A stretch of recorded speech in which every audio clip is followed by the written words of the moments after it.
अदालतों का होगा, लेकिन होगा कैसे ये बड़ा अहम है। पीजे मीर साहब, वफाकी वज़ीर दाखिला राना सनाउल्लाह साहब हैं, जो वज़ीर दाखिला थे जब सानिया मॉडल टाउन हुआ। वज़ीर आला उस वक्त मियाँ शहबाज शरीफ साहब थे, जो इस वक्त वज़ीर आज़म हैं। बहुत से अफसरान अभी भी दोबारा वो हैं जो वज़ीर आज़म या वज़ीर आला के साथ हैं।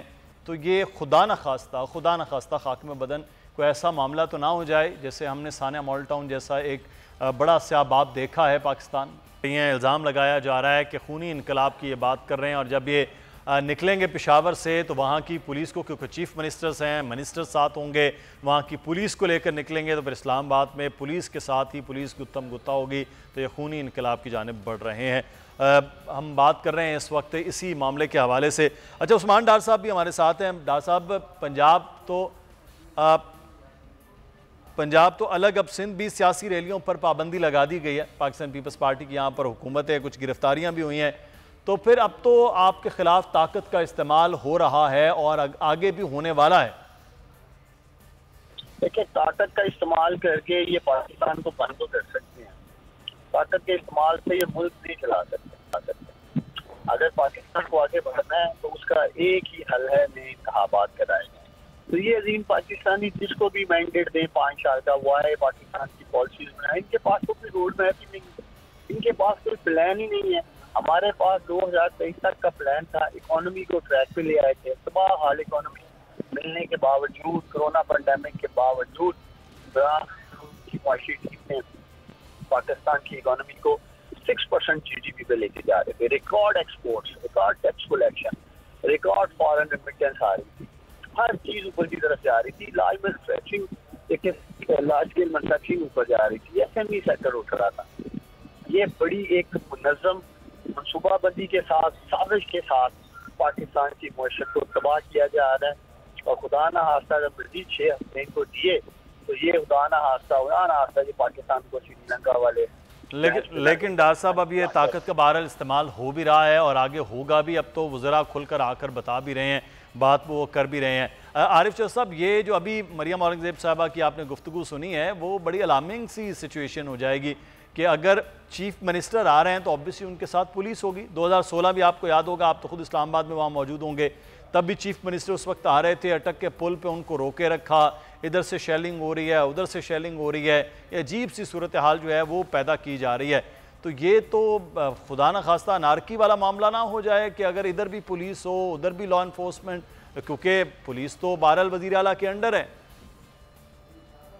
तो सर साहब, मैंने तो पहले से जो मेरी थोड़ी बहुत समझ है सारी सूरत हाल को, जिस तरह मैं माजी से देखकर आज तक देखता आ रहा हूँ, मुझे बिल्कुल पुरअमन हाल नज़र नहीं आ रहा है सारी सूरत हाल का। उसकी वजह ये है कि ये गवर्नमेंट जो बुनियादी तौर पर जिसके अंदर आसिफ जरदारी साहब मौजूद हैं, हर एक के अपने अपने ऐसे मफादात हैं और उनके हाथ में ये जो आ गया है बटेरा आ गया है ना जी, उसको वो गवर्नमेंट वाला बटेरा इससे महरूम नहीं होना चाहिए। वो फ़ायदा उठाना चाहते हैं मैक्सिमम, अपने केसेस ख़त्म करवाना चाहते हैं, पैसा बनाना चाहते हैं, पैसा बनाया हुआ है जो उसे बचाना चाहते हैं और ऐसे कवानीन बनाना चाहते हैं, इस तरह के लोगों को लाना चाहते हैं, पहले ऑलरेडी इस तरह की अरेंजमेंट करना चाहते हैं जिससे वो इलेक्शन को मैनिपुलेट कर सके। तो इस वजह से बिल्कुल कोई बंदा इससे तवक्को खैर की ना रखे।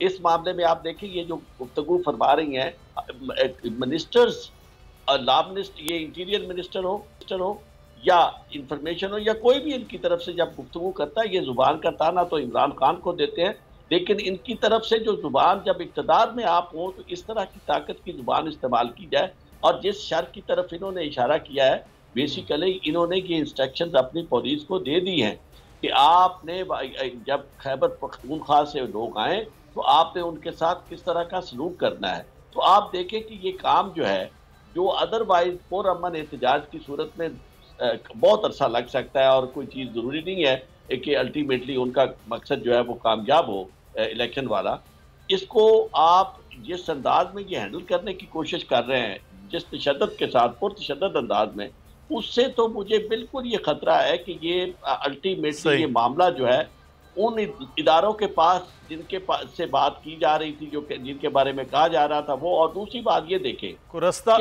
निकलना बड़ा जरूरी है, लेकिन वो निकल नहीं रहा। मैं अदालतों का एहतराम खुद नहीं कर रहा है। बिल्कुल ये अच्छा, मैं मीर साहब से दोबारा से राब्ता हुआ है। पीजे मीर साहब, मेरा सवाल उस वक्त था कि सर वजीर दाखिला जो हैं वो उनके होते हुए पंजाब में एक बड़ा सानिया हुआ है जो इस वक्त वजीर आज़म है, उनके होते हुए भी तो खुदा न खास्ता ऐसी सूरत हाल तो नहीं बन जाएगी पाकिस्तान में जो मॉडल टाउन का वाकया था? ये मुदस्सिर, मैं आज सुबह वो इंडियन टेलीविजन पे था तो उनके एंकर ने मुझे कहा कि आप तो हमें बड़ा तनकीद करते हैं कि हिंदू मुसलमान को मार रहा है और हमारे वो बड़े प्रॉब्लम्स आ रहे हैं, आप तो मुसलमान को मार रहे हैं वहाँ। अब मैं क्या जवाब दूं, मुझे बताओ आप। द क्वेश्चन इज कि जो रात को जो सानिया हुआ है ये बहुत ही अफसोसनाक हुआ है। आपने अल्लामा इकबाल की जो डॉक्टर इन लॉ है जस्टिस नासरा इकबाल, उनका हेड तोड़ा जाके तो एहसास करो, कुछ तो एहसास करो। और आप जहाँ जा रहे हैं, मैंने सबसे पूछा वारंट है नहीं किसी के पास, आप किस बेसिस पे किसी को अरेस्ट कर रहे हो? सो द क्वेश्चन अराइजेस कि हम कर क्या रहे हैं। देखो ना, कल एक पुलिस वाला भी बेचारा मारा गया, अब उसको पता नहीं क्या ऑर्डर है, लोगों ने क्या रिएक्ट किया। तो आपने कहा ना खूनी तो हो गया है, ये तो सारा सिलसिला खूनी हो जाएगा। अगर मैं समझता हूँ कि जितना इनको रोका जाएगा ये रिएक्ट करेंगे और उसके बाद फिर गवर्नमेंट है वो उसका वो भी उसका एक रिएक्शन होगा। तो अब ये रिएक्शन होगा, इससे नुकसान पाकिस्तान का है, पार्टीज का नुकसान नहीं है। तो हमें सेंसिबिलिटी दिखानी है, वो कर रहे हैं। जब आप सब कहते थे कि भाई जमहूरियत का एक हुस्न है कि ऑपोजिशन बिल्कुल करे, एहतजाज करे, उसका राइट है।